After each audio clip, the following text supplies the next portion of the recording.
Constitution at Work, Chapter 7, Federalism. Introduction. Look at the political maps on next two pages of India 1947 and 2017.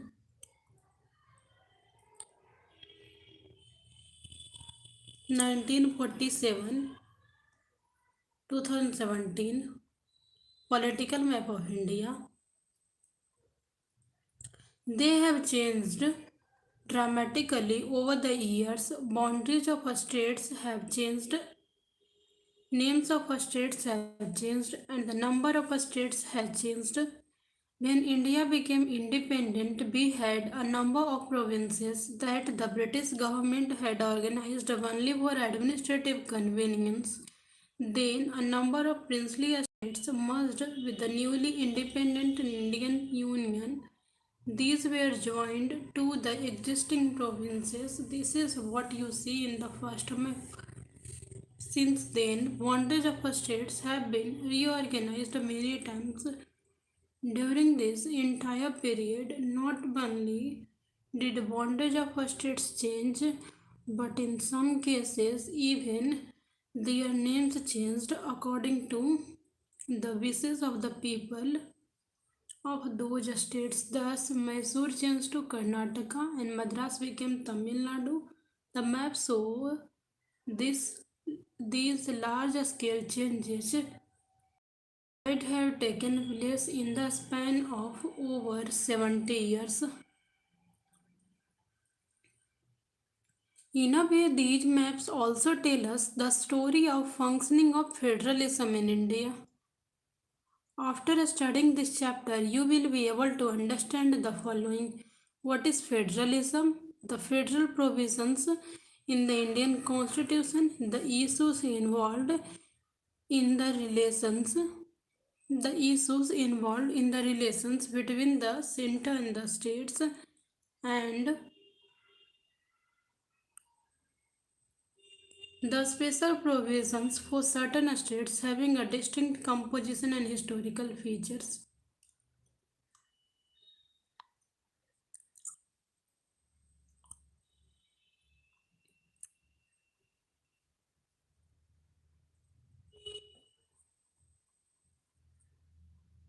What is federalism? One of the USSR was one of the world's superpowers, but after 1989, it simply broke up into several independent countries.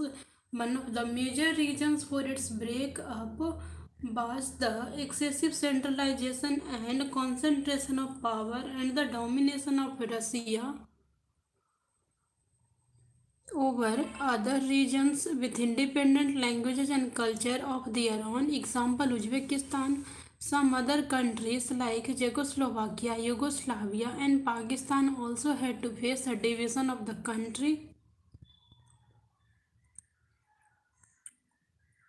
Canada became very close to a breakup between the English speaking and the French speaking regions of that country. Isn't it a great achievement that India, which emerged as an independent nation state in 1947, after a painful partition, has remained united over 7 decades of its independent existence? What accounts for this achievement? Can we attribute it to the federal structure of governance that we in India adopted through our constitution? All the countries mentioned above were federations. Yet they could not remain united. Therefore, apart from adopting a federal constitution, the nature of the federal system and the practice of centralization must also be important factors.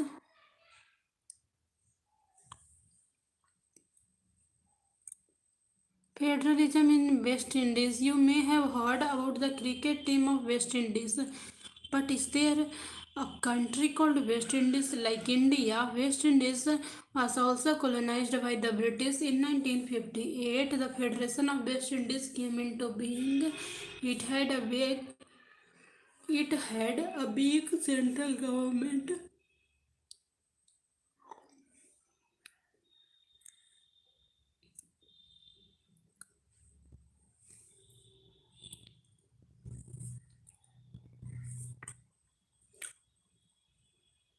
Later in 1973, by Treaty of Chegua, Cheguaramash, the independent islands established joint authorities in the form of which a Supreme Court and a common currency, and to a degree a common market known as Caribbean Community. The Caribbean Community has given a common executive and heads of the government who are members of this executive. Thus, the units could neither live together as one country nor can they live separately.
Essentially, federalism is an institutional mechanism to accommodate two sets of polities one at the regional level and the other at the national level. Each government is autonomous in its own sphere. In some federal countries, there is even a system of dual citizenship. India has only a single citizenship. The people likewise have two sets of identities and loyalties. They belong to the region as well as the nation.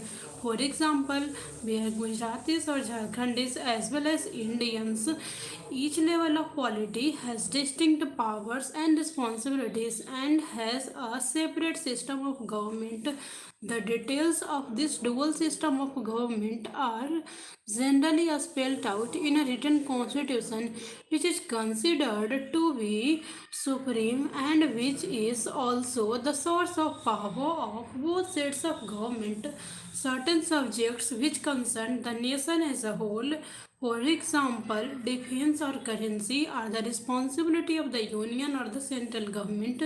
Regional or local matters are the responsibility of the regional or a state government. To prevent conflicts between the center and the state, there is an independent judiciary to settle disputes. The judiciary has the powers to resolve disputes between the central government and the states on legal matters about the division of power. Real politics, culture, ideology, and history determine the actual working of a federation.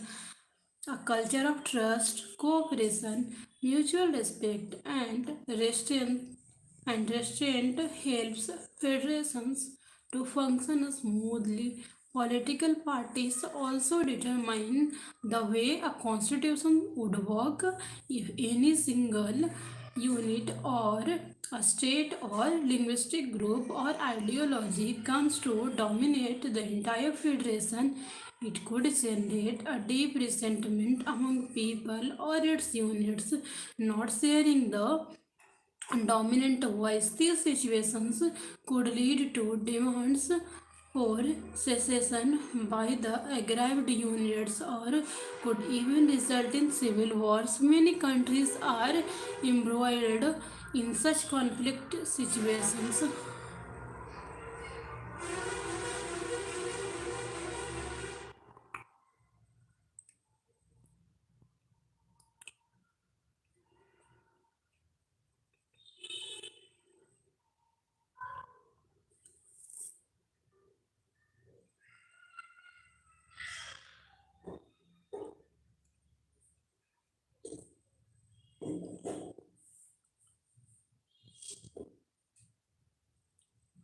Federalism in Nigeria. If the regions and various communities do not trust each other, even a federal arrangement can fail to produce unity. The example of Nigeria is instructive. Till 1914, northern and southern Nigeria were two separate British colonies. At the Ibadan Constitutional Conference of 1950, Nigerian leaders decided to form a federal constitution. The three major ethnic groups of Nigeria, Yoruba, Igbo, and Hausa Fulani, controlled the regions of West, the East, and the North, respectively. Their attempt to spread their influence to other regions led to fears and conflicts. These led to a military regime in 1960 constitution. Both federal and regional governments jointly controlled the Nigerian police in the military supervised constitution of 1979. No state was allowed to have any civil police. Though democracy was restored in Nigeria in 1999, religious differences, along with conflicts over who will control revenues from the oil resources, continue to present problems before the Nigerian Federation. Local ethnic communities resist centralized control of the oil resources. Thus, Nigeria is an example of overlap of religious, ethnic, and economic differences among the units.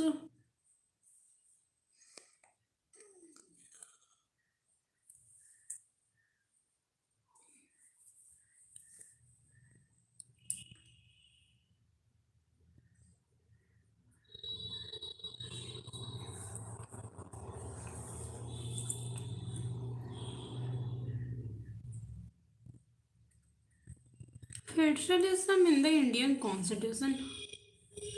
Even before independence, most leaders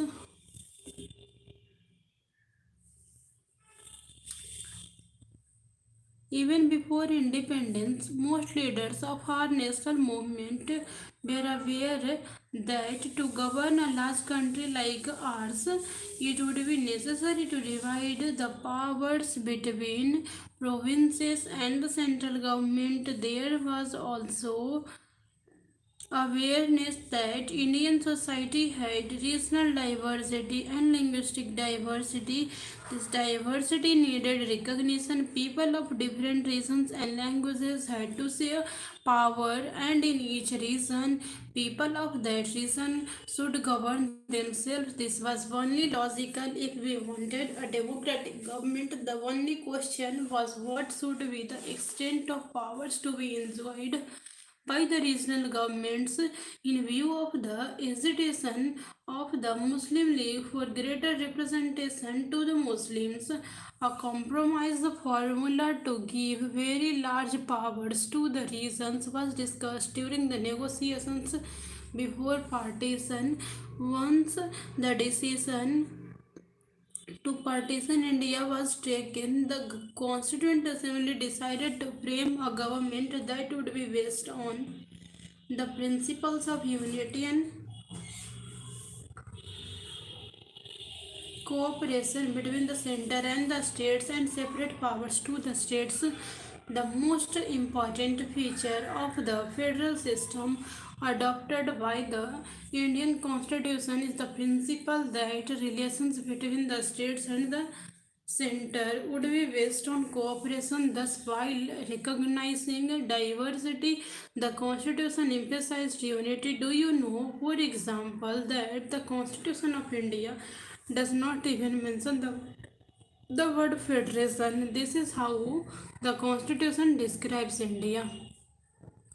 Article 1 of the Constitution of India, Clause 1, India, that is Bharat, shall be a union of states, a union of states. The states and the territories thereof shall be as specified in the first schedule.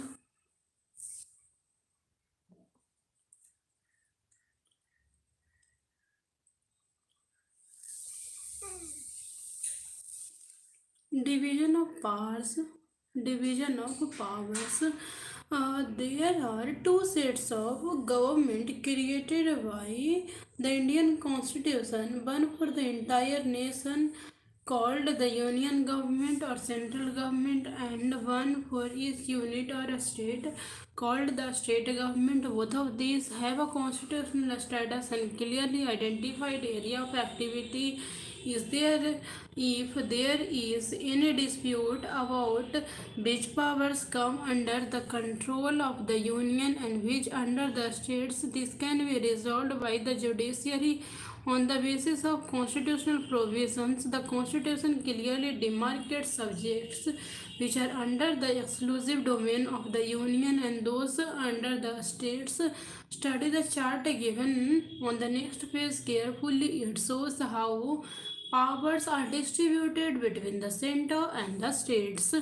One of the important aspects of this division of power is that economic and financial powers are centralized in the hands of the central government by the constitution.